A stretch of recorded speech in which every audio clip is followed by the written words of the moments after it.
Las opiniones vertidas en el siguiente programa son responsabilidad exclusivamente de los conductores e invitados y no representan, necesariamente, la opinión de quienes forman parte de TV UGED. Sin embargo, han sido incluidos en la programación como fomento a la libertad de expresión.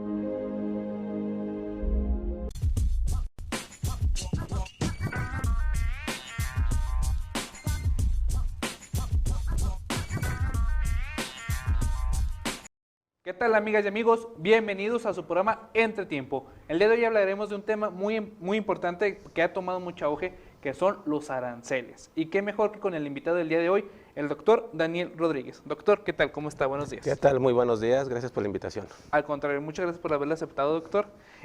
Bueno, doctor, primeramente, como dice, ¿podría presentarse, por favor? Sí, claro. Soy el doctor Daniel Guillermo Rodríguez Barragán. Soy profesor investigador adscrito al Instituto de Ciencias Sociales de nuestra Universidad Juárez. Soy catedrático en la licenciatura en Filosofía. También me desempeñé por mucho tiempo como catedrático en la Facultad de Derecho y Ciencias Políticas. Soy licenciado en Ciencias Políticas, soy maestro en Historia y soy doctor en Ciencias Sociales. Una amplia trayectoria realmente, doctor, con todo respeto y de mucha admiración. Doctor, primeramente, ¿podría indicarnos qué son los aranceles, por favor? Porque hoy en día que ha tomado mucho auge este tema, mucha gente piensa indiscriminadamente en muchas cuestiones que hasta terminan siendo un poco burdas en el comentario. ¿Podría indicarnos, por favor? Sí, claro, a grandes rasgos y de una manera muy simple, un arancel es un impuesto, es un cobro que se hace por cada una de las mercancías que cruza una frontera, en este caso la frontera México-Estados Unidos. Para poner un ejemplo así muy básico, si yo fabrico mesas y cada mesa, y las mesas las mando a Estados Unidos para venderlas allá a $100 cada una, si me ponen un arancel de 25%, quiere decir que me van a cobrar $25 por cada mesa que vaya a cruzar la frontera, lo cual me obliga a incrementar el precio a $125 cuando llegan allá.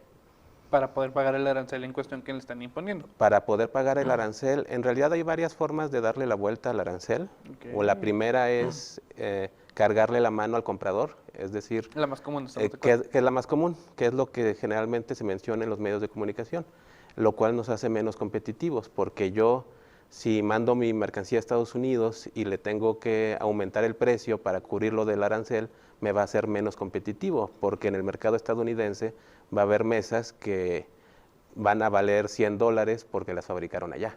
Entonces yo las voy a dar a 125, lo cual va a llevar a las personas generalmente pues, a irse por el precio más bajo. Entonces me va a afectar a mí en mi negocio. Esa es una forma. La segunda forma, que es el gran riesgo para México, es que para no perder la competitividad, para poder seguir dando mis mesas a $100 allá y seguir estando en la jugada, le cargo la mano no al comprador estadounidense, sino al trabajador mexicano, bajando los salarios, despidiendo personas. Entonces, hay estudios en México que señalan que un arancel de 25%, como el que se ha mencionado, podría provocar alrededor de 1 millón de despidos aquí en el país por ese tipo de estrategias. Ese es el riesgo para el país en realidad. Ese es el riesgo latente realmente. Así es. Ok, por ejemplo, en ese detalle, bueno, ya está comentando prácticamente cómo afectan los aranceles, pero hay un tema muy particular, bueno, uno muy personal, doctor, mejor dicho, por ejemplo, se habla muy recientemente de los aranceles de Estados Unidos a México, pero también existen aranceles que imponen otros países, no solamente México. Por ejemplo, también está la frontera sur, México y Centroamérica, bueno, Guatemala en cuestión. También México impone aranceles, y en ese detalle también puede afectar a otras economías. Sí, así es. Lo que pasa es que los aranceles son una... no es exclusivo de Estados Unidos. No es exclusivo de Estados Unidos y no es algo que se inventó Donald Trump, sino es algo típico de la política económica desde el siglo XIX. Y dicho sea de paso, Estados Unidos hizo su economía fuerte. Como dice Donald Trump, vamos a hacer América grande otra vez. Si vemos cómo se hizo América grande en el siglo XIX económicamente, lo hizo a partir del proteccionismo y a partir de los aranceles, porque los aranceles son una herramienta proteccionista. De lo que se trata es primero, llevar a las personas a que no compren lo que viene de fuera, porque va a venir más caro, sino que compren lo que se produce internamente en el país, lo cual favorece la consolidación industrial de las naciones y la dinámica productiva en diversos ámbitos. Esa es la primera lógica de los aranceles, así era en el siglo XIX, y cuando México pone aranceles que son aranceles muy específicos y por corto tiempo, no como los de Donald Trump, de te voy a poner aranceles a todo lo que produces, 25%, de aquí a vamos a ver hasta cuándo. No, cuando México y otros países colocan aranceles debido a que son rechazados por la Organización Mundial del Comercio y son mal vistos en la actualidad por esta lógica de libre mercado que Donald Trump está atacando, son aranceles primero muy cortos en el tiempo y muy específicos en algún producto muy marcado, por ejemplo, en el caso mexicano, el tema del calzado. El tema del calzado, que aquí tenemos una producción muy importante en la zona del Bajío, en Moroleón, en Guanajuato, todo eso, y de repente empezó a llegar una gran cantidad de calzado chino, y para proteger la industria local se colocaron ciertos aranceles en algún momento exclusivamente al calzado de determinado tipo que venía de ese país en un periodo muy corto de tiempo. Y en los países centroamericanos ocurre lo mismo, por ejemplo, con la producción agrícola, con la producción de fruta. Aquí lo más predominante. Así es, que para ayudar al consumo local, por ejemplo, y también hay cuestiones de soberanía alimentaria, etcétera, que se utilizan estas herramientas, pero no como lo había utilizado Estados Unidos de una manera indiscriminada y como una herramienta política. Okay. Por ejemplo, en torno a los productos en cuestión que se venden, que México es un país vasto en producción realmente, no solamente de agricultura. La cuestión tecnológica e industrial, que es un tema muy fuerte, hasta entre comillas, esto ustedes sabrán mejor el tema, de que México exporta, importa, por ejemplo, litio, y otros minerales, elementos. ¿México en ese entorno también se ha protegido? No. En torno a la soberanía nacional que tanto se ha pregonado. No, es que hay que entender que desde los años 90, cuando se firma el Tratado de Libre Comercio y es el gran boom del libre mercado en el mundo, que se le veía como una panacea, se lleva a cabo en Estados Unidos, por ejemplo, allá. Y un caso muy paradigmático es el de la ciudad de Detroit, que se vino para abajo, y hay documentales y programas que estudian ese proceso, porque las industrias estadounidenses con el libre mercado dijeron, a ver, el mercado es Estados Unidos, pero fabricar en Estados Unidos nos sale caro, porque se pagan dólares los salarios, por ejemplo, porque hay sindicatos muy fuertes, porque hay leyes laborales que sí se cumplen. Entonces, yo que tengo mi enorme empresa de fabricación de automóviles, como en Detroit, mejor la tomo, la llevo a México, la llevo a Guatemala, la llevo a China, la llevo a otro país donde no paguen dólares, entonces va a salir mucho más barato los salarios, las regulaciones no se cumplen, los sindicatos son muy charros, etcétera. Entonces, me conviene más llevar la fábrica allá, fabrico los automóviles y los traigo a Estados Unidos para vender. Lo que está haciendo Donald Trump es decir, no, a ver, eso no me conviene, quédate en Estados Unidos porque quiero que esas fuentes de trabajo se queden aquí. En México en los años 90 lo que se vivió fue una desregulación y se acabó la sustitución de importaciones, que se había acabado desde los años 70 más o menos, pero ahí fue muy evidente. Entonces México es un país que, por ejemplo, la tortilla que es un producto alimenticio típico mexicano, y si no hay tortilla hay una revolución mañana, el 50% del maíz viene de fuera. México no es capaz de producir sus propias tortillas. El chile, por ejemplo, tan típico de la comida mexicana, alrededor del 40% viene de la India y de Pakistán. México se subió a este barco y en cuanto a la producción agrícola, por ejemplo, en cuanto a la industrialización, ocurre algo similar. Es decir, voy a dar un dato. México es el principal productor de automóviles en el mundo. Produce muchos automóviles. Entonces eso quiere decir, pero ese dato es muy engañoso si lo decimos así, porque no es México el que produce eso, son las empresas estadounidenses, europeas, japonesas. Es en México. En México, que se vinieron a establecer en México, pero no es México, son esas empresas que se vinieron a México por las condiciones que ya mencioné. Esas empresas fabrican los automóviles, lo mandan, por ejemplo, a Estados Unidos, en Estados Unidos cumplen su vida útil, y ya según la regulación de allá ya no pueden estar circulando porque ya son peligrosos. ¿Y qué es lo que ocurre con esos automóviles? Se vienen a la frontera para venderlos, los famosos autos chocolate. Entonces, pero esos autos se fabricaron en México, pero aquí no tenemos el poder adquisitivo. Entonces, la famosa industrialización mexicana es una industrialización de mano de obra barata, que es como las maquiladoras, como estas fábricas de automóviles, todas que vienen a instalarse aquí, pero que no siembran, por decirlo de alguna forma, el desarrollo tecnológico, sino que aprovechan la mano de obra barata. Ni siquiera los que ocupan puestos directivos, medios y superiores vienen de fuera también. Entonces, el día en que les convenga, se van a otro lado, porque no es una industria local, que ya ha pasado, que se van a lugares donde hay mano de obra más barata, o en este caso muchos que se quieren ir a Estados Unidos, y ¿qué es lo que se queda aquí? Las personas sin trabajo, nada más. Un ejemplo más local, por decirlo de una forma, es una cierta maquiladora que hace unos años se retiró de Durango y simplemente se fue a Sudamérica. No, sí, porque es que es una de las críticas a la globalización, porque nos plantearon la globalización desde los años 90 como la solución. Como la solución y como el libre tránsito, como la interconexión, como puedes hablar con una persona que está en China, las culturas ya son globales, cosas por el estilo, pero si nos fijamos, lo único que tiene libre tránsito es el capital financiero, que la bolsa de valores de Londres, de Nueva York, que se intercambian. Que prácticamente se resume a que si tienes dinero sí puedes pasar. Sí puedes pasar, mientras que la globalización ha hecho más difícil la movilidad personal, la movilidad de los individuos. Vemos estas enormes caravanas, ¿no? Caravanas migrantes, pero también personas en Durango, por ejemplo, que están en este tipo de labores como la de las maquiladoras, que ellas sí pueden retirarse. El hecho de que tengan una realidad laboral tan precaria les imposibilita trasladarse ellos mismos, viajar. Es decir, el mismo sistema económico imposibilita que se cumplan las promesas que el sistema económico nos dio. Algo muy ambiguo en ese tema en particular, doctor. Pero ¿qué le parece si continuamos hablando del tema después del corte cultural? Claro. Perfecto.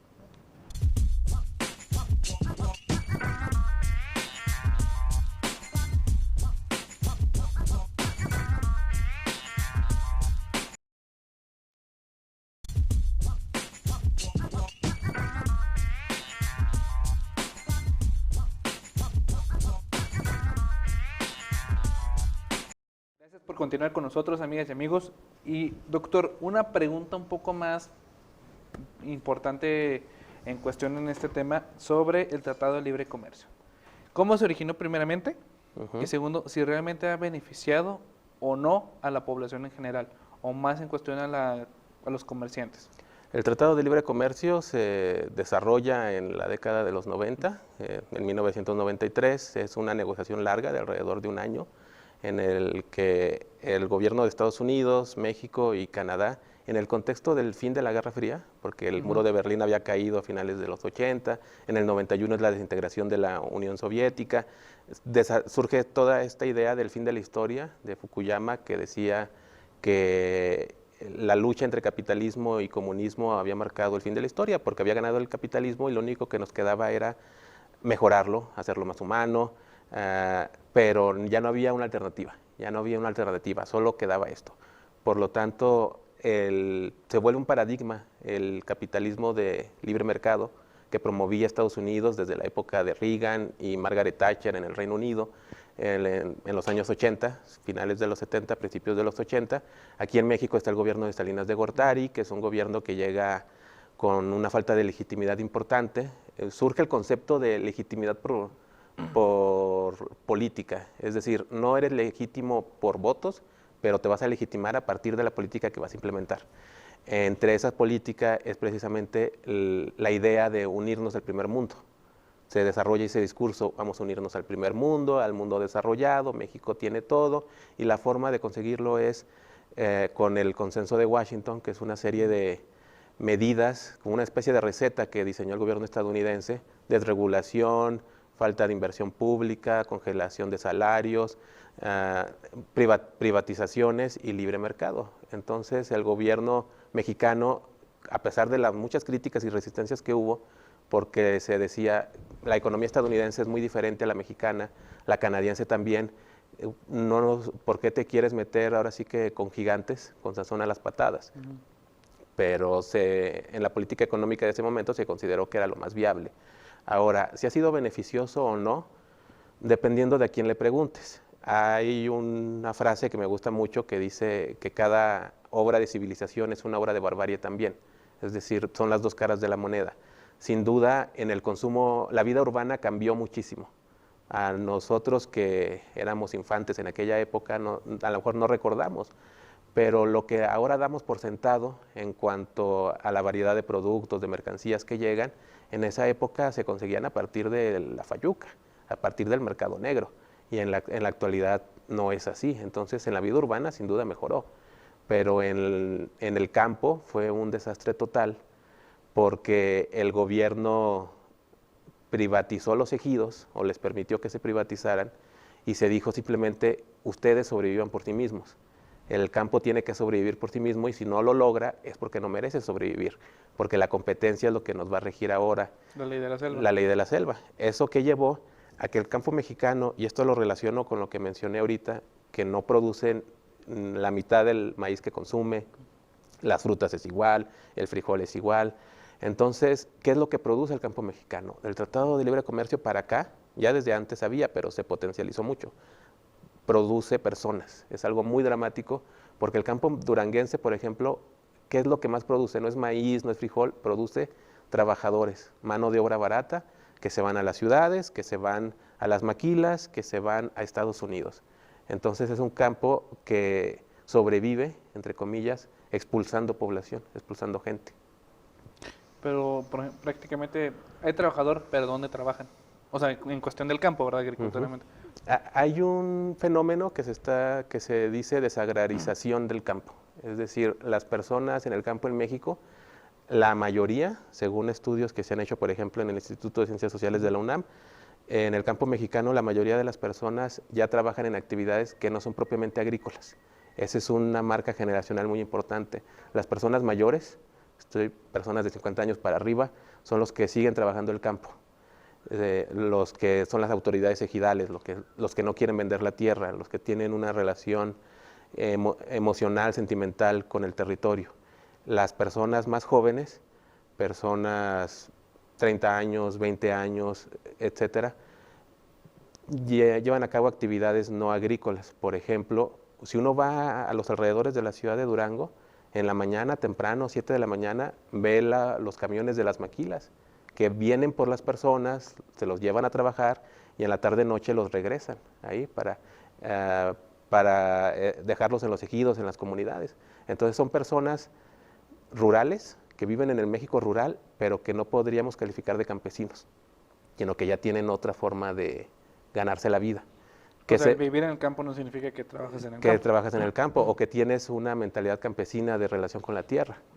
También hay que mencionar que, por ejemplo, en muchos lugares de México, en Canatlán, sí, que es un caso paradigmático porque es la tierra de las manzanas. Sí. Es la manzana, y qué rica la manzana de Canatlán y cosas por el estilo. Pero ¿por qué no vemos la manzana de Canatlán en los centros comerciales? Vemos la manzana Washington, la manzana que viene de Estados Unidos.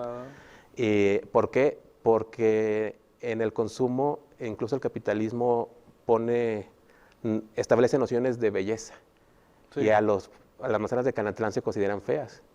Estéticamente hablando, sí. O sea, se les considera feas porque está achatada y lo que quieras. Entonces, y como ya se perdió este apoyo gubernamental por el Tratado de Libre Comercio, que Salinas de Gortari quitó los apoyos, porque el campo tenía que sobrevivir por sí mismo, siempre que hay un vacío se tiene que llenar.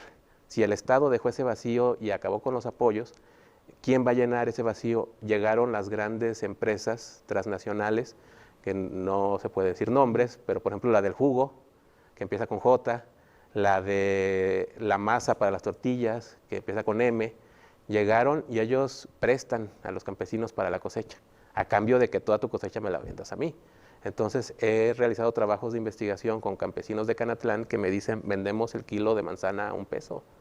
El kilo de manzana a $1 a estas personas de la compañía de jugos, que empieza con J, porque pues está fea y no la podemos posicionar en los grandes centros comerciales, o la vendemos en la ciudad de Durango en las esquinas, pero se nos va a echar a perder, entonces pues mejor se la vendemos a estas personas. Además, como nos prestaron para la cosecha, ya estamos comprometidos.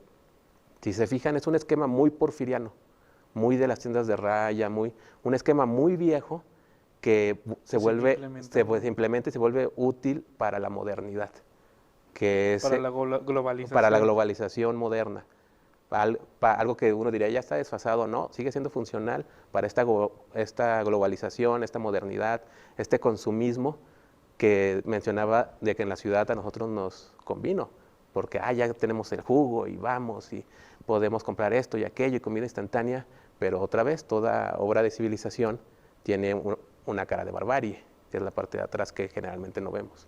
O sea, algo muy curioso, porque lo que hemos comentado, Estados Unidos sí quiere que se consuma local, pero aquí no podemos, bueno, sí se puede consumir local, pero no se puede vender tal cual. No, lo que pasa es que Estados Unidos ha sido muy hipócrita en ese aspecto, porque ellos han pregonado el libre comercio, ellos han pregonado la competencia, la desregulación, esta receta del gobierno de Washington, pero internamente Estados Unidos ha subsidiado por mucho tiempo a sus agricultores. Podemos verlo en las películas, en las series de televisión, que están con sus enormes tractores, ¿no? Y es un campo muy diferente al campo de aquí. Sí.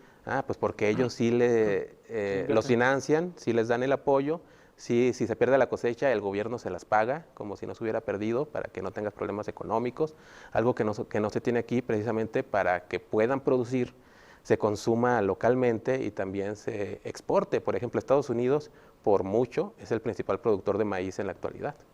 Curiosamente. Curiosamente, cuando uno pensaría que a lo mejor México, si la memoria no me falla, está como en el lugar 10º, 11º. Sí, realmente no está en los primeros lugares, sino es Estados Unidos. Estados Unidos que produce mucho maíz, pero casualmente es un maíz que se enlaza con la producción ganadera, porque se lo dan de comer a los animales. No es tanto que esté en la cultura alimenticia estadounidense el maíz, sino que se enlaza con la ganadera y se vende a otros países también para la producción ganadera. Ok, diferente uso, pero mismo producto. El que le venden a México es el que le dan a los cerdos, allá, literal. Ok, bueno, un tema muy en particular del cual ¿Sí? Es un dato muy importante. Pero, por ejemplo, doctor, Estados Unidos es una potencia mundial. Eso se dice, no pasa nada, aun con todas las vertientes que pueda haber. Pero no deja de pregonar de que México intenta subir, intenta llegar, pero realmente no puede lograrlo. ¿Por qué? A través de los aranceles, a través de factores externos que se vive hoy en día en la sociedad, que también influyen, supongo, o tiene que influir. México, ¿cuándo puede dar ese gran paso, a su consideración, de que ya puede ser, no soberano, porque esa palabra sinceramente no estoy muy de acuerdo, sinceramente, pero pueda dar ese paso? Lo que pasa es que desde mi punto de vista está mal planteada porque se ve de una forma lineal. Es decir, Estados Unidos es una potencia económica, política y como si estuviéramos en un tren. Estados Unidos va a la cabeza y nosotros vamos en el 8º vagón. Entonces, ¿cómo le hacemos para llegar? Pues hay que seguir estos pasos. Pero ¿qué tal si no es un proceso lineal? ¿Qué tal si no estamos obligados a seguir su modelo de desarrollo? Porque el modelo de desarrollo estadounidense es insostenible. Tan solo mencionar el asunto de la huella ecológica, por ejemplo, que es lo que cada ciudadano consume, ¿no? En energía, lo que produce en basura, etcétera. Y si todos siguiéramos el modelo de desarrollo, entre comillas, estadounidense, este planeta colapsaría totalmente, porque no es capaz de satisfacer tanto consumismo. 8,000 millones de personas con la visión de Estados Unidos no se puede.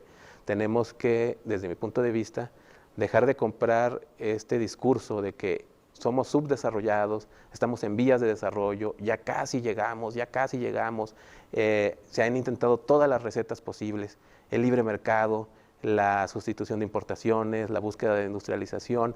Ahora está muy en boga, por ejemplo, en Durango, la idea y es algo muy típico de los duranguenses, cómo la idea de desarrollo lo materializamos en algo externo que va a llegar y se va a instalar aquí. Primero el ferrocarril, en el siglo XIX. Uno lee los periódicos y era eso. Después la supercarretera Durango-Mazatlán. Uno lee los periódicos y eran como los periódicos del siglo XIX. Igual, es que ya con la carretera vamos a tener un potencial económico. El alcalde en aquel momento dijo, Durango ya tiene playa. No sé de qué está hablando, ¿no? Y ahora las empresas chinas. Es que las inversiones y nos van a traer y se van a establecer aquí y eso nos va a llevar al ansiado desarrollo. Pero ¿qué tal si en lugar de apostarle a esos elementos externos que históricamente se ha demostrado que solo han venido a saquear los recursos naturales y por la mano de obra barata. En lugar de eso, reflexionamos y cuestionamos ese modelo de desarrollo y decir, a lo mejor, en lugar de buscarlo, hay que reflexionar y crear nuestra propia noción e idea de lo que es la dinámica de desarrollo. Doctor, un tema muy amplio realmente en particular. Lamentablemente ya hemos llegado al final del programa. Se puede decir prácticamente que no todo es para todos. Que la idea de Estados Unidos no es la que tiene que seguir México. Que la idea de Estados Unidos no es la que tiene que seguir México, que es insostenible que la siga, e incluso el mismo modelo, aunque te promete individualmente y colectivamente como país de que si haces A, B y C vas a llegar a un estadio de desarrollo, en realidad el modelo está configurado, desde mi punto de vista y otros autores mucho más importantes, está configurado para que no llegues a ese punto, porque el sistema necesita que no llegues. El caso, por ejemplo, en Europa, en Alemania, estaba viendo un documental el otro día, cómo se consume en Alemania muchísimo. ¿Pero por qué se consume tanto? Pues porque los productos allá son muy baratos. ¿Por qué son baratos? Porque los producen niños en Bangladesh, en África. Si mejorara la situación en África, obviamente sería más caro y tendrían que bajarle a su nivel de consumismo. Entonces, no se puede. Bueno, doctor, muchas gracias por haber aceptado la invitación. No, aquí muchas gracias. Tiempo en TVUJED, cuando guste, que es su casa. Gracias. A nombre de Tiempo y TVUJED, su amigo servidor, Marco Carrillo. Muchas gracias.